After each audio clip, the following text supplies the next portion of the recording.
Bonjour à tout le monde, j'espère que vous allez bien. Nous allons lire ce Shabbat la Parashat Shmot et qui commence bien sûr le deuxième livre de la Torah, qu'on traduit par l'Exode, mais en vérité qui veut dire les noms. Et notre parasha s'ouvre sur le dur exil, le dur esclavage que connaissent les Bnei Israël sous le règne d'un Melech Hadash, d'un nouveau pharaon qui ne connaissait plus Yosef. Et il a donc décidé d'opprimer de façon terrible les Hébreux.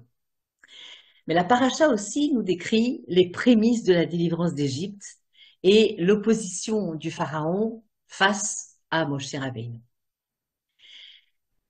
L'esclavage en Égypte durait déjà depuis 130 ans lorsque Yocheved a pris les devants pour contrecarrer le projet funeste du Pharaon qui avait décidé de jeter tous les bébés garçons dans le Nil, et elle n'a pas accepté le sort pour son petit bébé. Et donc, c'est connu, elle le cache dans ce fameux berceau d'osier et elle le laisse flotter sur la face des eaux et du Yam Souf, et en se disant que Dieu va donc décider de la personne qui va sauver cet enfant.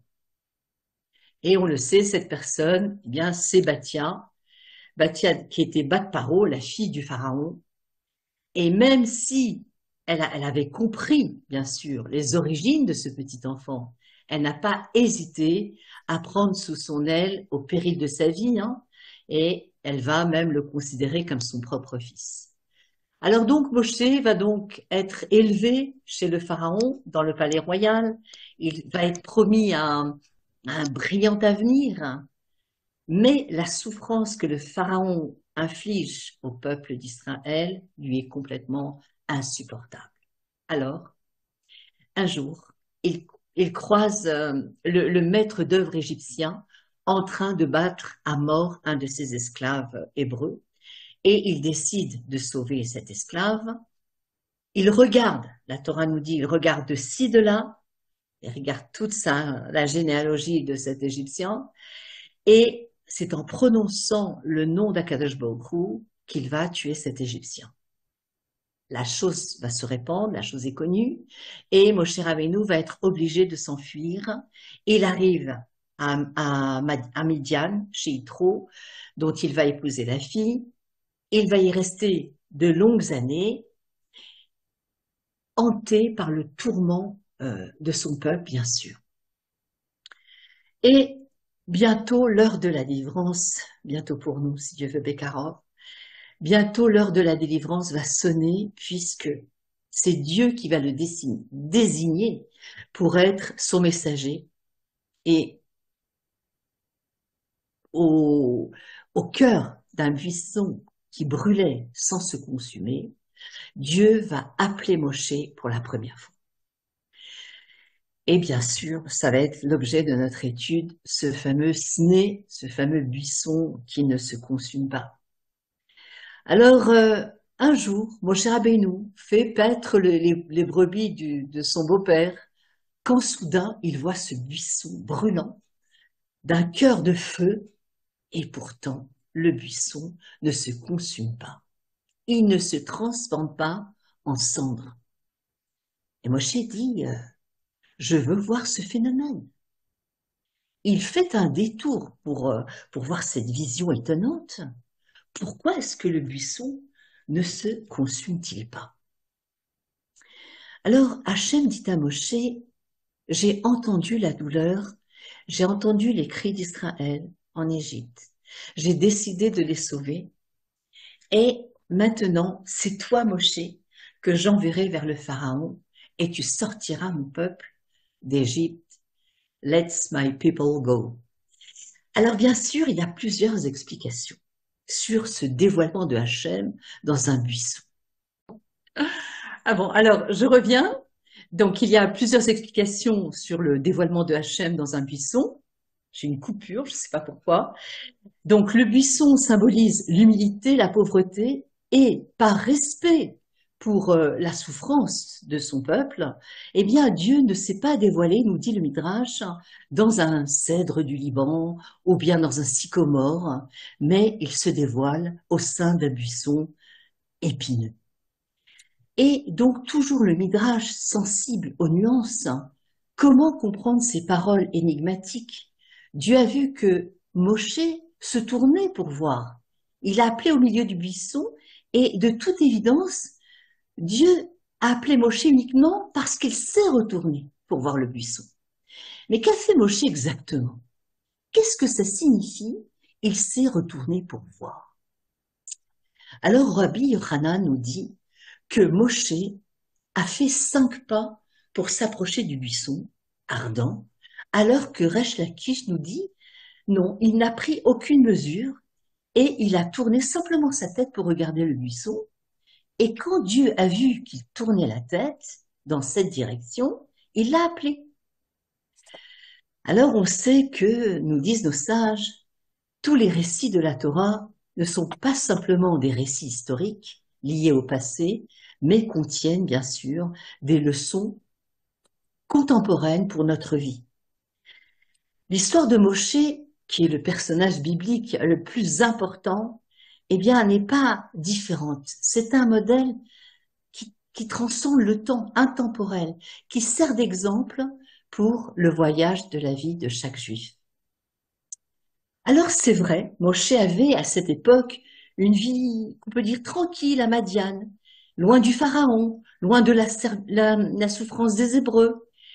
Tout à coup, il se trouve confronté à ce buisson ardent et finalement, une nouvelle mission l'appelle, une shlichut, comme on dirait. Et cette shlichut vise à changer le destin de l'humanité, puisque c'est Moshe qui va conduire le peuple vers le Har Sinaï pour recevoir la Torah. Alors parfois, comme Moshe Rabbeinu, nous nous trouvons nous-mêmes loin du but, du destin de notre vie, parce que nous vivons dans un petit cocon. On essaye de faire paître notre troupeau, si on peut dire. On s'occupe de nos affaires, on a tellement de mails, il faut répondre, et on a nos affaires. Et soudain, on ressent quelque chose qui brûle en nous. On a envie d'accomplir quelque chose qui nous tient à cœur. Et ça brûle en nous un feu qui allume nos cœurs.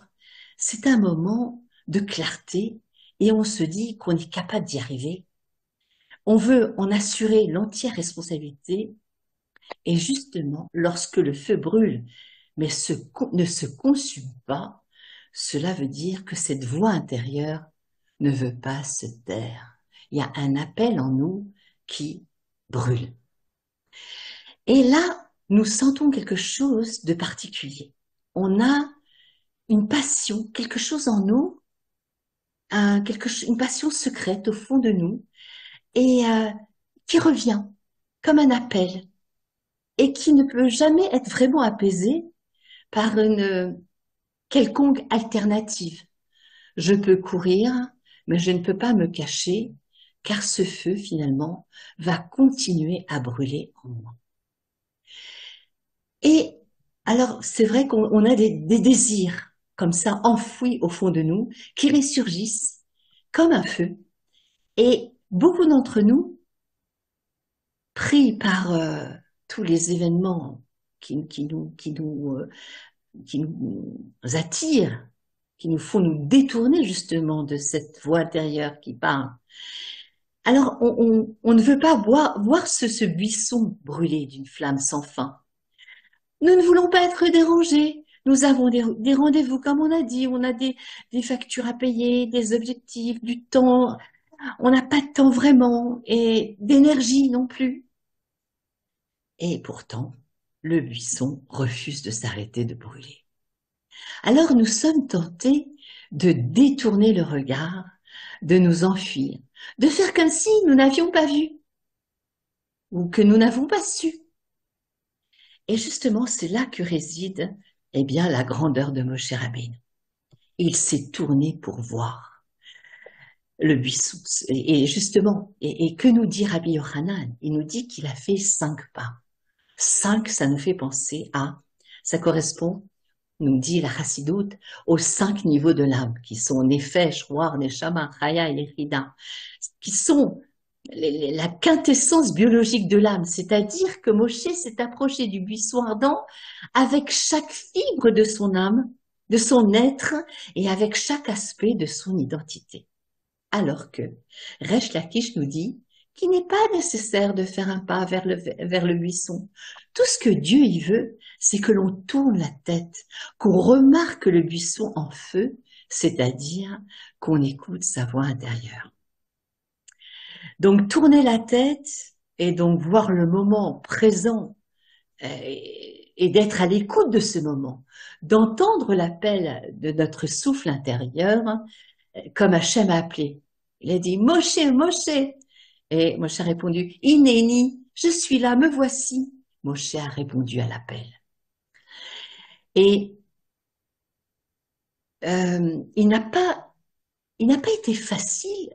Hachem n'a pas réussi vraiment avec facilité à convaincre Moshe Rabbeinu. Il commence à discuter avec Dieu. Qui suis-je pour aller voir le Pharaon? Est-ce que j'ai les forces nécessaires? Qui suis-je pour faire sortir les Juifs d'Égypte? Et lorsque Dieu ne renonce pas, Moshe tente une approche différente en disant « Mais les gens ne vont pas me croire. Ils me demanderont « Mais qui est ce Dieu au nom duquel tu parles ?» Dieu insiste. Moshe dit « J'ai un problème de communication. J'arrive pas vraiment, j'ai pas la parole tellement fluide. » On sait que Moshe bégayait. Donc il supplie Hachem d'envoyer la bonne personne. Alors, réaction d'Hachem, il s'énerve. Il lui dit qu'il sera avec lui tout au long de cette mission. On sait que Dieu est avec nous dans l'exil. Imo anochi betsara. Et alors, c'est alors que Moshe accepte enfin son appel. Et une fois qu'il a accepté, bien sûr, il ne revient plus jamais en arrière. La marche vers la délivrance commence. Alors, cela, bien sûr, peut arriver dans nos vies. Ce qui nous empêche de vivre notre vie pleinement. Ce qui nous empêche de nous dérober à des responsabilités qui nous incombent. Moi aussi, est-ce que je suis capable d'aller voir le Pharaon? Qu'est-ce que ça veut dire? Est-ce que je peux aller voir le Pharaon? Ça correspond un peu à l'insécurité. Nous avons peur. Nous nous sentons incapables parfois de relever les défis de la vie. Et alors, on peut se sentir incompétent. On n'a pas exactement le don de la parole, on bégaye, on n'a pas le sens de la communication. Et finalement, Akadosh Baruch Hu balaye de la main, si on peut dire, tous les arguments invoqués par Moshe Rabbeinu. Il n'accepte aucun de ces arguments.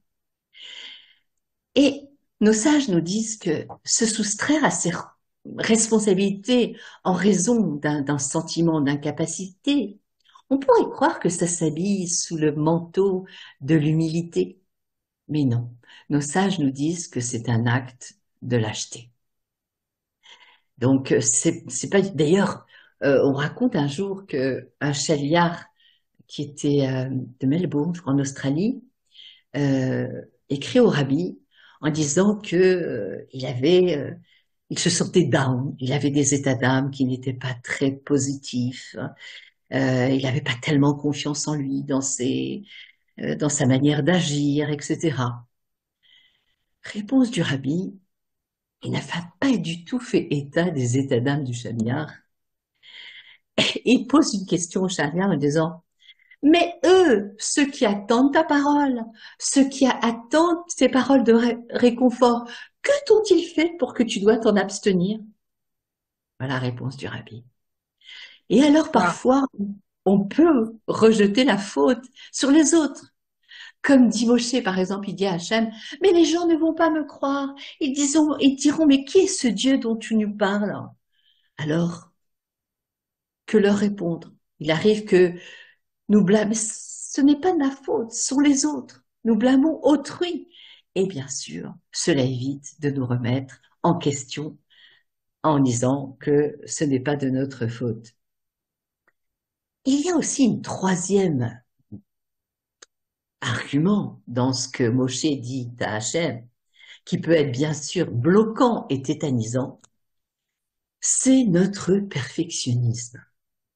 Donc si je ne peux pas être parfait, je ne peux rien être du tout. Et si on enseigne, d'ailleurs, on voit certains élèves qui sont perfectionnistes à l'extrême et ça les bloque dans leurs études, dans leur façon d'aborder la façon dont on va comprendre les enseignements. Donc, quand Moshe dit à Hachem, envoie une autre personne, alors le Midrash nous dit, à qui est-ce que Moshe pensait? Il pensait, bien sûr, ça fait référence, selon un certain avis, il y a des avis qui disent, bien sûr, penser à Aaron, parce que c'est son frère aîné, et c'est un autre avis qui dit qu'il pensait, bien sûr, au Mashiach.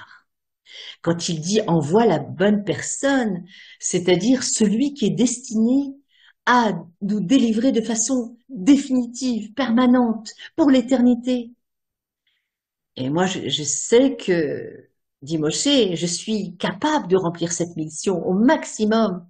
Je sais que le peuple sera réactif, tiendra compte de mon appel, mais cela va être temporaire, puisque quand Hachem dit, il dit son nom, je serai celui qui serait, ça faisait référence à d'autres exils, bien sûr. Alors donc, ça va être une délivrance temporaire et Moshe voulait pas ça. Et donc, quand il dit choisis une autre personne, c'est l'idée d'être perfectionniste qui peut être parfois tout à fait paralysante. Comme on ne peut pas être parfait, alors on ne veut rien faire. Alors une fois bien sûr, de plus, Dieu n'est pas d'accord. Le perfectionnisme, lorsqu'il est mal utilisé, n'est pas une force, mais une faiblesse. Alors comment puis-je savoir où se trouve ma mission unique? Bien sûr, la réponse se trouve dans le buisson ardent. Ce buisson avec les épines. Et justement, ces épines représentent la douleur. Cette douleur où on a été blessé, il y a des cicatrices. Et c'est précisément le domaine dans lequel nous avons été profondément blessés, où on a pu persévérer, on s'en est sorti, on a lutté, on a mené une bataille intérieure très intense. Et c'est justement cela, notre force et notre contribution unique dans ce monde. Et cette mission unique, chacun d'entre nous est doté de cette mission. C'est-à-dire d'ouvrir d'abord son cœur, d'inciter les gens à agir, d'empêcher les gens à perdre espoir, à sourd les itiaèches, et de savoir pardonner les uns aux autres, de répondre tant qu'on le peut avec bonté, gentillesse, comme quelqu'un demandait au rabbi, mais qu'est-ce qu'on peut changer dans ce monde pour que ça devienne meilleur, que le monde devienne meilleur? Un petit acte de bonté qui peut nous sembler anodin, mais qui peut tout changer sur le plateau de la balance. Partager lorsqu'on étudie quelque chose, eh bien le partager avec autrui, partager la lumière de la Torah et des mitzvot bien sûr, avec les gens autour de nous, cela fait partie de la délivrance de notre petit périmètre autour de nous. Et on a dit donc ce buisson qui se consume, qui ne se consume pas, qui brûle, mais ne se consume pas. Ça veut nous dire qu'aussi il y a la pérennité, l'éternité d'Israël. C'est-à-dire que le Midrash nous dit que tous ceux qui nous ont asservis, eh bien, ne peuvent pas consumer le Ham Israël. Pourquoi? Parce que nous sommes liés avec l'éternité. C'est ça que nous dit ce buisson ardent. Et Hachem nous aide à accomplir notre mission et bien sûr, si l'on sait accomplir notre voie, on sait écouter notre voix intérieure.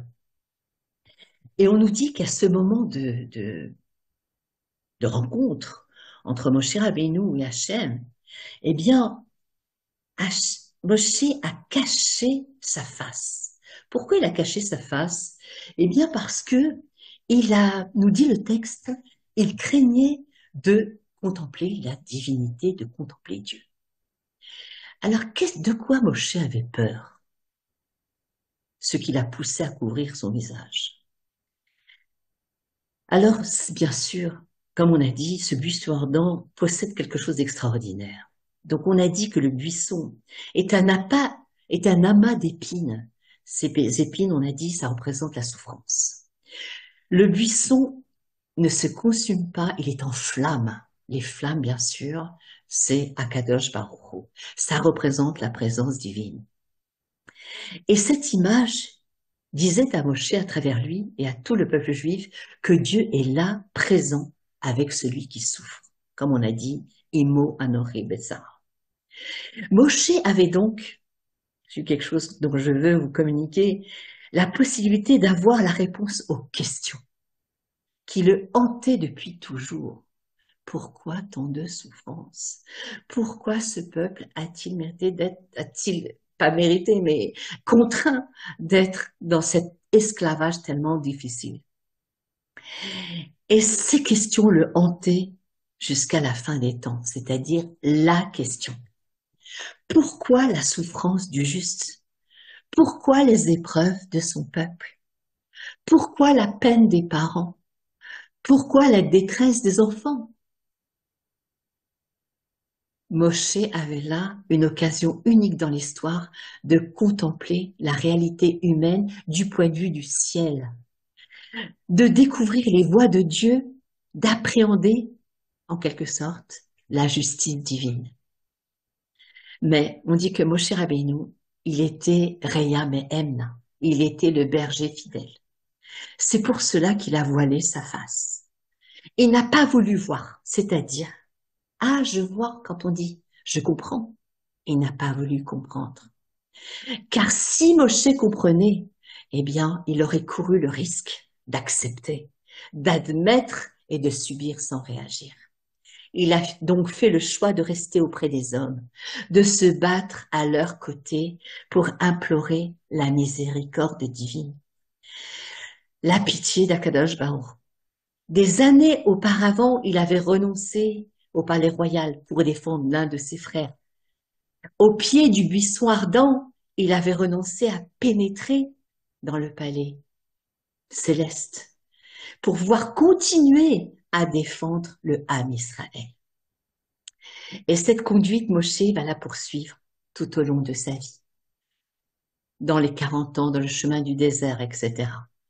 Et d'ailleurs, notre paracha va se terminer par la question, Lama Areuta, la Hamazé. Lorsque Moshe est intervenu auprès du pharaon, eh bien, non seulement ça va arranger les choses, mais cela a aggravé l'esclavage, puisque le pharaon a exigé le même nombre de briques, mais sans donner la paille. Et là, Moshe réagit et dit, Lama Areuta, la Hamazé. Pourquoi est-ce que tu as fait du mal à ce peuple? Point d'interrogation.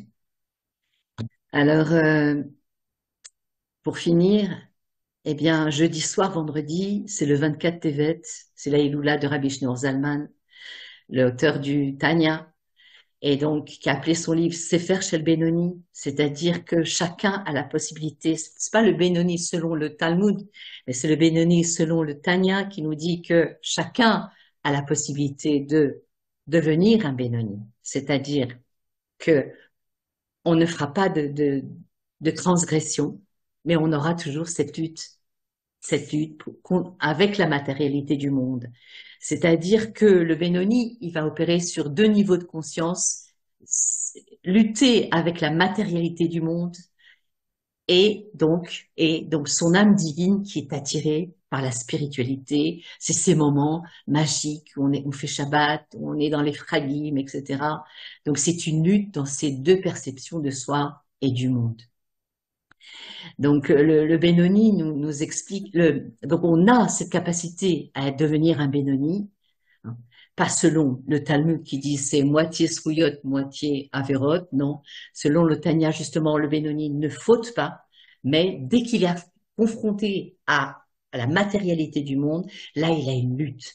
Donc, est-ce que je vais regarder mes WhatsApp ou bien je vais faire mes Télim, par exemple? Et donc, Et donc, le Balatania nous explique quelque chose d'important, puisque c'est Seïloula. Ce passage du buisson ardent, quand Dieu il lui dit à Moshe, retire tes chaussures, car ce lieu est sacré, eh bien, c'est un enseignement pour nous dire que partout où l'on se trouve, c'est ça ce que le Tanya veut nous enseigner, que partout où l'on se trouve, on, on peut être confronté, on se trouve avec la Kedusha. On a la sainteté et on peut développer une véritable relation avec Akadosh Baruch Hu.